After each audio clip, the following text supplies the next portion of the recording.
Welcome, this is the Midterm Review, Lecture 14.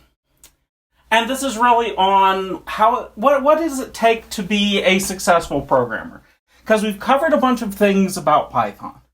And we've done it in a particular way. And, why did we pick this approach to learning the language?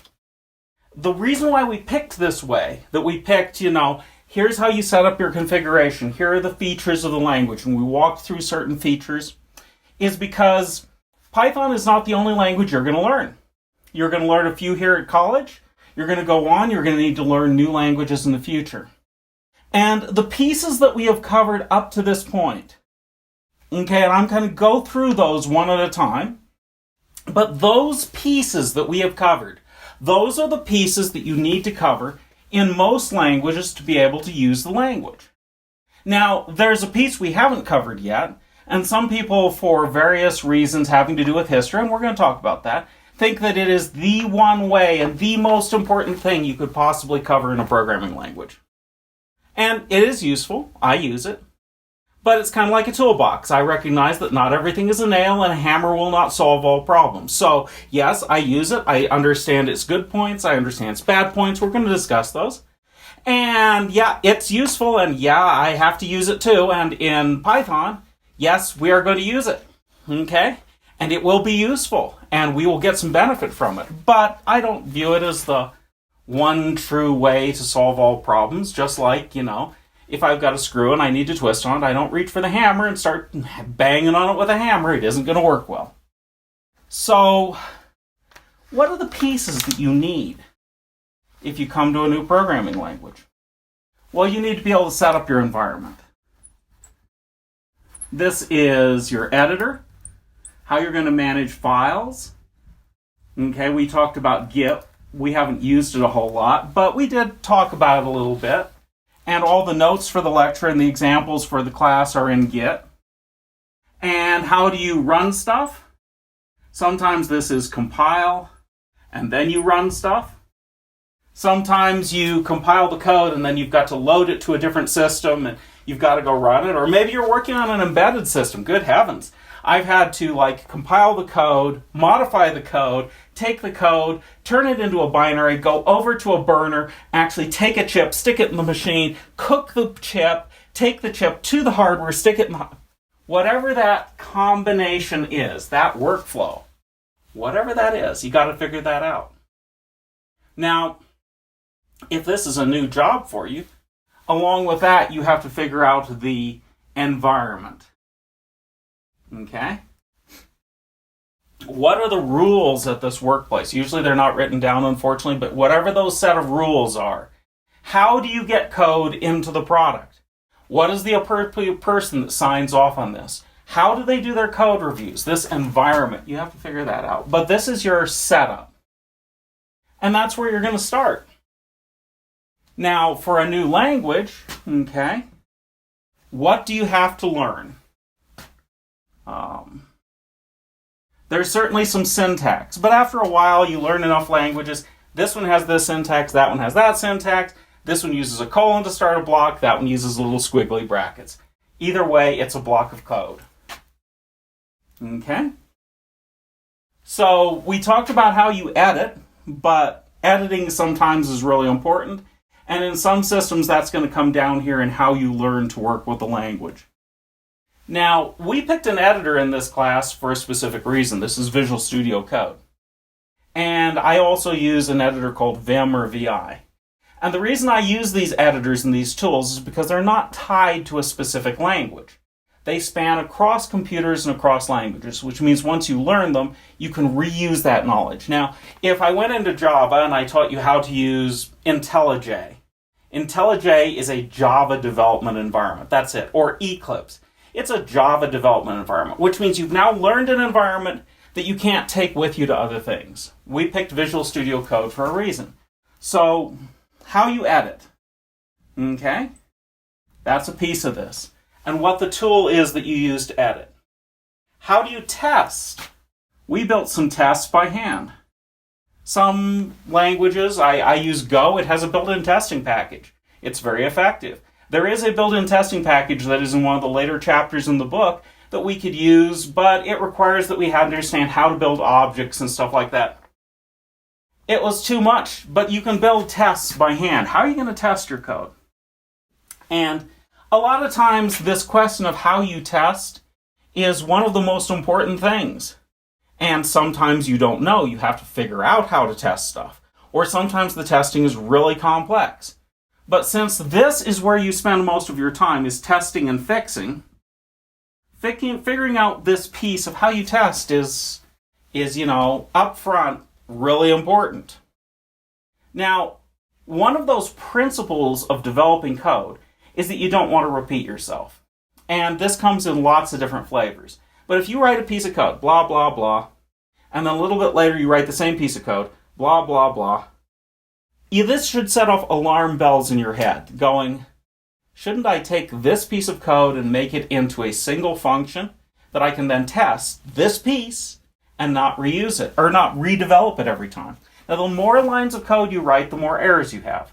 That's not universally true, but in a general sense. So if you can take a chunk out, you can build it into a function, you can, especially if you can make that function so it doesn't have any side effects and it's easy to test, you test that. Now you've tested two pieces that you used to have, you put it into your original one, and you're twice as far ahead. And then if later in your code you get to use it again, you just won. Okay? So how do you test? How do you modularize? Now, modularization in Python comes in two flavors. There's functions, and we do def to do that. And there's objects. And objects is the one we're going to get to in a little bit. It isn't going to be on the midterm, but we are going to cover objects. There's some good things about objects, and we're going to take a look at how you use them. So how do you modularize? In some other languages, okay, you have functions, you may have methods, you may have, there's a variety of things. Subroutines, they put them under different names, but the question is, how do you modularize your code? And how do you reuse pieces of it? So, knowing how the function works, how it passes parameters, how it returns values, that's a piece of your picture. That's the one we're hitting on right now with functions. But you got to know that. How do you branch? In Python, we do if some Boolean expression, and we put a colon, and then we have the true piece, and down here we have else, that should have been lowercase e, a colon, and the false piece. Okay? There's more to ifs. If you look in the book, there's an if-else construct.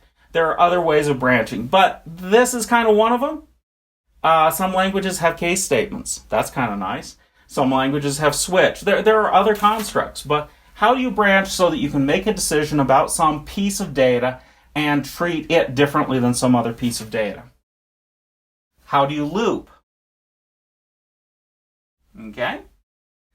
We have, in our stuff, we've talked about for, and we've done some while loops. And I'm going to give a little bit more detail on those in a minute.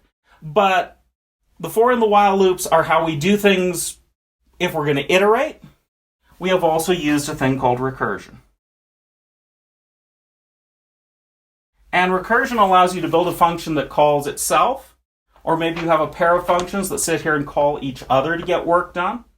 But recursion is how you take something and divide it into smaller and smaller pieces so that you can do it in successively simpler chunks until you get a thing done, and then usually you combine the result back together.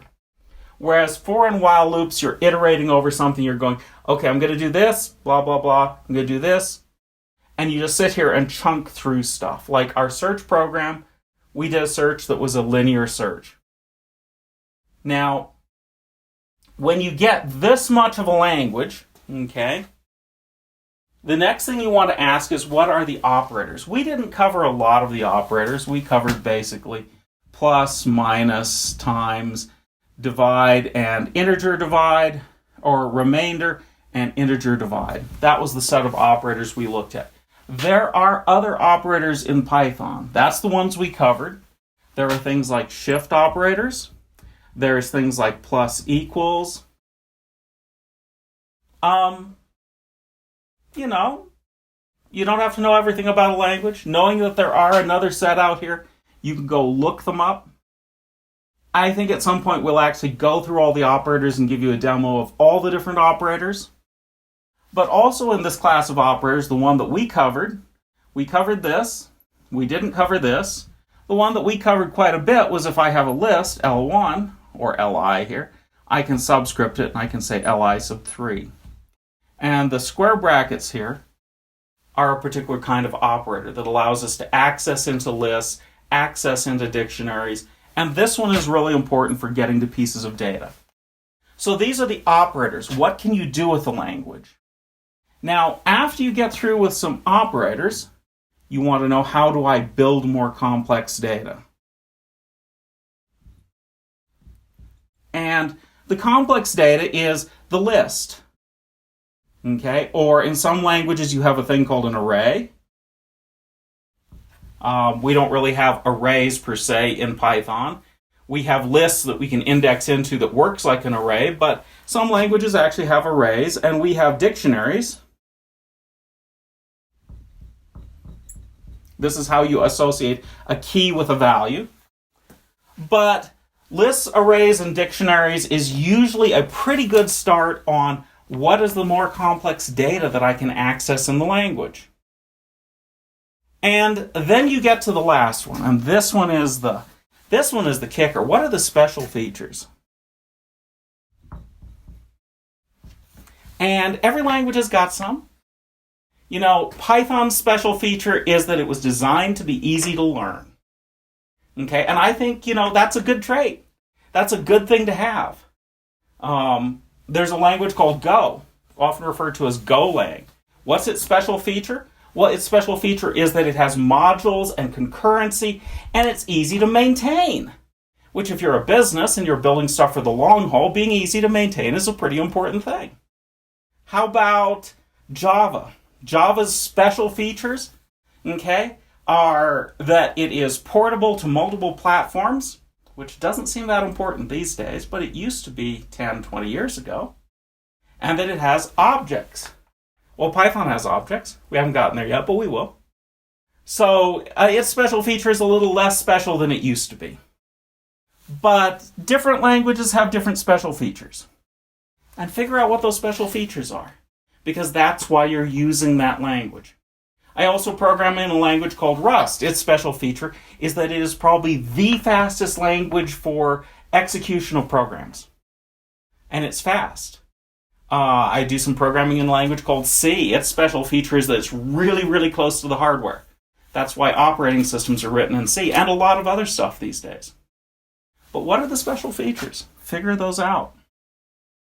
So, Python's special feature is that it's easy to learn. There are good tools for it. It's easy to learn. It's easy to understand. And as a beginning language, that's probably the most important special feature to have, is something that you can learn and understand. Now, when you go off to a job, you're going to get there soon enough. It's going to seem like a long ways before you get to finally graduating and get to a job. But then you'll look back some point in the future and you go, oh, college wasn't that long. It wasn't that bad. I made it through. So you persist. You get to a job, and you're maybe programming in Python, let's say, or something else. And yeah, it's pretty cool, but I'm talking here about how you learn languages. What are the things you have to pull out and learn? One of those skills that you need to have across your career is being able to look at the marketplace and say, well, this is where the computer marketplace is headed. And since it is headed in that direction, I should learn this new language. I should learn this new application. And by and large, you're going to end up learning those things on your own. You're no longer going to be in college and you're going to have to sit down and say, by golly, I'm going to learn these new things. And as I learn these new things, I want to be able to take this knowledge, figure it out, learn some new things. And you're in the computer field. Learning new things is going to be an ongoing process. Everything changes every few years. And no matter how good and wonderful Python is today, a decade from now, there'll be something better. more than likely. Not that you can't still get a job in Python, but maybe, you want to get a new job at the leading edge of technology and go, oh, I really want the high-paying job, not the average-paying job. So when you go and you learn these things, okay, and I'm going to point out some ways to go about learning these things, okay, here's what's going to happen. You take some of your time and you learn some new things. And as you're working in your job, okay, you wait around, you learn these things, okay, and sooner or later you're going to find that, oh, my employer needs this. And it's not going to happen for everything, obviously. But you learn 5 things and you might find 1 or 2 that your employer suddenly needs. And great. You say, oh, I've been working on that. I've done this kind of thing with it and this kind of thing. And suddenly you go from 0 to hero because you know this new thing. And suddenly there are more opportunities. You have a claim to fame. Maybe, the person, you learn how to do this specialized kind of tool, Klein, and okay, what does it do, and how it works, and you're not thinking much about it, but a year later, you're in a meeting with the business team, and they need to do this processing, and this is the perfect tool for them, and you say, let me show you how to use this tool. Now, if you do this properly, okay, you don't piss off your manager, okay? Take a little bit of extra time of your own. Sit down with them, show them how to use it, maybe build something. But when you start solving problems for other people in your organization, okay, you're going to develop a reputation of being the go-to person that solves problems. And you solve problems once, twice, 3 times. Get the people that you solve the problems for to send thank you notes of appreciation to your manager, telling them how you've improved the entire business. Okay? And guess what? Your manager will be going, wow, I've got this person, he solves problems all over. Okay? He's great. If you don't get him to send thank you notes, pretty soon your manager's going to get mad at you and say, yeah, he's always working on something else instead of what he's supposed to be working on. But if you're helping your manager look good, because you're helping the business make more money, guess what's going to happen? Pretty soon you're going to get promoted. You're going to make more money. And you're going to be working on new fun things that you weren't working on before because you learned them and you found out which ones you were interested in. And that's pretty awesome too. I went to work as just a contractor at IBM. And I sat down and went, you know what? I'm going to go out and build a demo of this piece. We had this huge project, and I had this piece, and there was a core piece here, and some other pieces, and I went, you know what? This piece is really critical, and I don't understand how it works. And I went in the evenings for 3 weeks, and I built a demo of this piece. And one day my manager was walking by, and I said, Paula, come here. And I gave her a demo. And she was, oh, that's pretty neat. That's pretty neat. Now, I was still working on this. I was doing what I was supposed to over here. Okay? And she went and got her boss. And she had him come over. And a little bit later, I had the VP of development for that branch of IBM in my office giving the demo on this. And 3 weeks later, Paula was on the business side. 3 weeks later, I was the technical director for this much of the project. Okay? That's all it took was one demo of something they didn't know how to do and build, and I demonstrated it. I said, here it is, here's how it's going to work, here's the code. Okay? I said, this is how this all fits together, and suddenly, yeah. Okay? Now, I was a contractor, and at IBM at that point in time, to be the director of technical development for that entire thing was supposed to be an employee, and they actually had to take that to the CEO of IBM to get them to personally sign off to let me be the director of development for this project. So, there was some kudos in that. There was some money involved in that. And that happened because, yes, I did the boring thing of reading the manuals and going, nobody in our team knows how to do this. Let's see if I can't figure it out. Let's put in some extra effort and get this to work. So, yeah. Claims to fame. Do a little bit of extra. Add something in. Do something for the business that, is a little add-on someplace that somebody needs solved. Fix a problem. And one thing that computers are really good at is fixing problems. So, they're really good at creating them too, but fix a problem.